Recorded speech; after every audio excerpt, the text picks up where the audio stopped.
देखिए मैं एक चीज कह रही हूँ, बोलने के बाद बोले तो समझ में आता है बात। देखिए मैं एक खतरा, मैं एक पोटेंट खतरा देख रही हूँ इस वक्त। जो हम बात कह रहे हैं वरुण जी कि एक दिल्ली घेरने का प्लान, भाई आप दिल्ली चलो और सबको कह रहे हैं कि आप लोग सब निकल जाइए और सड़कों पर अपनी ताकत दिखाइए, फिर इस सरकार की कोई जरूरत नहीं है ना हैसियत है। आप ये ऐसे आप ऐसी भाषा का इस्तेमाल करते हैं। मुझे सिर्फ ये कहना है, नहीं सुन लीजिए, मैं सिद्धार्थ जी एक सवाल जरूर पूछूंगी, क्योंकि ये सरकार के सामने भी एक बहुत बड़ी चुनौती है, इसको आप डिसमिस नहीं कर सकते हैं। अगर बार बार हर कोने से, और मैं कह रही हूं मुसलमान नेताओं की तरफ से यही वाले बयान आ रहे हैं, अब ये स्ट्रैटेजी भी हो सकती है, लेकिन यही बयान आ रहे हैं कि मुसलमान सड़कों पर आ जाएगा, और ये तो अब तौकीर रजा ने तो कह दिया हम इंटरनेशनल कोर्ट ऑफ जस्टिस चले जाएंगे, मुसलमानों की ताकत आप नहीं समझते हैं, तो ये सरकार डिसमिस नहीं कर सकती है।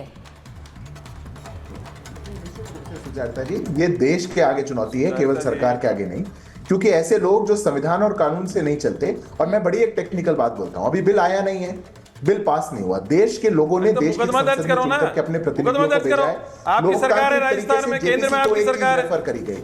आप जेपीसी, अब वरुण जी अभी इतनी उम्र में बीच में नहीं बोलते हैं, अभी सुनो आपका तो अनुभव हो गया इतना लंबा, बार बार बीच में क्यों बोल रहे, इतने सालों से बोल रहे हैं आप, सुनिए। अब इतने जब जेपीसी को कुछ चीज रेफर करी जा चुकी है और जेपीसी के रेफरेंस के बाद उसको वापस पार्लियामेंट के अंदर टेबल किया जाएगा, तो हमारे देश के लोकतांत्रिक ढंग से चुने हुए प्रतिनिधि उस पर चर्चा जब तक नहीं कर लेते, तो कौन सा लोकतांत्रिक प्रदर्शन होगा संसद के बाहर?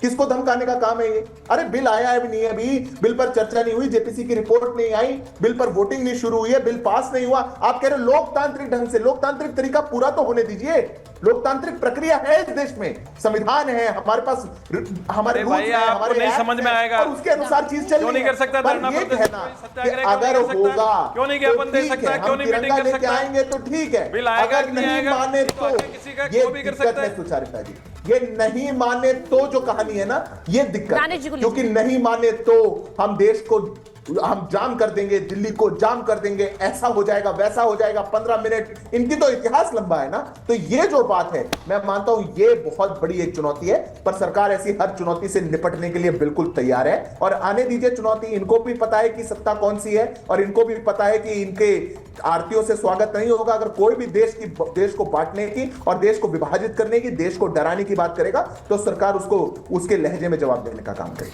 आप कह रहे हैं उसी लहजे में जवाब दिया जाएगा, तो एक ये स्टैंड ऑफ है, ये सामने से ऐसा लग रहा है कि एक जेपीसी बनी है, उसमें जो चर्चा हो रही, दानिश साहब मैंने पहले भी कहा कि सांसद साहब बाहर आकर उस पर भड़का भी रहे हैं, कह रहे हैं कि आने न दो, ये घर आपके खत्म हो जाएंगे। जेपीसी के तहत अगर चर्चा हो रही है तो उसकी चर्चा बाहर नहीं होनी चाहिए, और वो भड़काने वाला लहजा भी है। लेकिन मैं सिर्फ ये पूछ रही हूं कि जिस तरह से ये पूरा एक ऐसा लग रहा है कि एक पूरा मुसलमानों का एक एकजुटता का एक अभियान बन गया है कि वक्फ बिल के खिलाफ एकजुट हो जाओ, और वहां पर जो वोट जिहाद की बात महाराष्ट्र में आ रही थी, जिसका जिक्र सिद्धार्थ जी कर रहे थे शुरुआत में, वो भी इसी दम पर हो रही है कि भाई बीजेपी को किसी तरह हटाना है, क्योंकि ये वक्फ बिल ला रहे हैं, आपकी संपत्ति छीन रहे हैं। देखिए, सबसे पहले मैं आपको एक बात बता दूं कि लोकतंत्र में लोकतांत्रिक तमाम अधिकार हर नागरिक के पास हैं, चाहे वो व्यक्ति सांसद हो, चाहे सामान्य वोटर क्यों ना हो। हाँ। दूसरे नंबर की बात कि एक तो बात ये होती है कि सरकार के प्रतिनिधि सरकार जो है वो जिस भाषा की बात का इस्तेमाल करने जा रही है, तो मुझे लगता है कि भारतीय जनता पार्टी के प्रवक्ता वो नावाकिफ हैं कि भाई सरकार सबसे सर्वोपरि होती है, लेकिन अवाम उससे भी ऊपर होती है। और लोकतंत्र में लोकतांत्रिक तरीके का इस्तेमाल करने के बजाय अगर आप सरकार में हैं इसलिए आप डराने की, धमकाने की बात कर रहे हैं, तो मुझे लगता है कि तौकीर रजा ने और जो हमारे अजमेर के जो वो हैं हजरत, उन्होंने जो बात कही है, उन्होंने तो लोकतांत्रिक तरीके से बात कही है कि हम लोकतांत्रिक तरीके का इस्तेमाल करेंगे, लेकिन यहां सिद्धार्थ जी बैठ के जो धमकी देने की बात कर रहे हैं, तो याद रखिएगा, चाहे इमरान मसूद हो, ये लोकतांत्रिक कैसे है? आपकी आने वाली नस्लें हिल जाएंगी। अल्टीमेटली औकाफ की दानिश साहब आप कह रहे हैं लोकतांत्रिक है, अब भाई नहीं तो फिर धमकी की हर भाषा लोकतांत्रिक है जब तक आप हिंसा पर ना उतारो। आप तो ये कह रहे हैं, ऐसा लग रहा है। वापस आएंगे दानिश साहब, लेकिन मुझे लग रहा है लोकतांत्रिक अगर इसे कह दिया जाए तो फिर तो यही बात है कि जब तक हिंसा पर ना उतारू हो जाओ, कोई भी धमकी दे दो, भाई लोकतांत्रिक है वो। विनोद जी बोलना चाह रहे हैं। विनोद जी, कोई भी भाषा है वो लोकतांत्रिक है जब तक हम हिंसा पर ना उतरें, ऐसा लग रहा है। देखिए सुचरिता जी, आजकल आपकी डिबेट में दो बड़े परिवर्तन नजर आ रहे हैं। एक तो कांग्रेस के जो नेता हैं कभी कभी अपने आप को बार बार कहते हैं कि मैं हिंदू हूँ, मैं हिंदू हूँ। अब वो एक बार और बात कहने लगे कि मैं ज्ञानी हूँ, ज्ञानी हूँ। मैं कहता हूँ सर्टिफिकेट बांटने की जरूरत कहाँ है। दूसरी बात ये कि देखिए, जिस तरह से एक और दूसरी परिपाटी चली है ये टीवी डिबेट के माध्यम से, कुछ लोग कहते हैं कि भाई ये काम नहीं होना चाहिए, ये काम नहीं होना चाहिए, ये काम नहीं होना चाहिए, उसको नहीं करना चाहिए, उसको नहीं करना चाहिए, लेकिन करेंगे उन्हीं के लोग। अगर कार्रवाई नहीं करी तो शासन प्रशासन जिम्मेदार, अगर कर ली तो क्यों करी भाई, ये तो बहुत गलत काम किया, ये तो अल्पसंख्यकों के साथ ये हो गया, ये तो मुसलमानों के साथ ये हो गया, ये तो कांग्रेस के साथ ये हो गया। ये जो एक नया नैरेटिव सेट करने की कोशिश की जा रही है कि कार्रवाई नहीं करी तो प्रश्न रेज करेंगे और कार्रवाई कर दी तो प्रश्न रेज करेंगे, लेकिन खुद के गुर्गे सारे के सारे अनडेमोक्रेटिक, अनकॉन्स्टिट्यूशनल, अनएथिकल और इलीगल काम करेंगे। ये एक नई परिपाटी सेट हो रही है। मैं कहना चाहता हूं कि ये जो बरेली का जो मौलाना है, बरेली के मौलाना को जेल भेजना चाहिए निस्संदेह, और ये कह भी रहे हैं कि हाँ इसको क्यों नहीं जेल भेजते, लेकिन मांग नहीं करेंगे।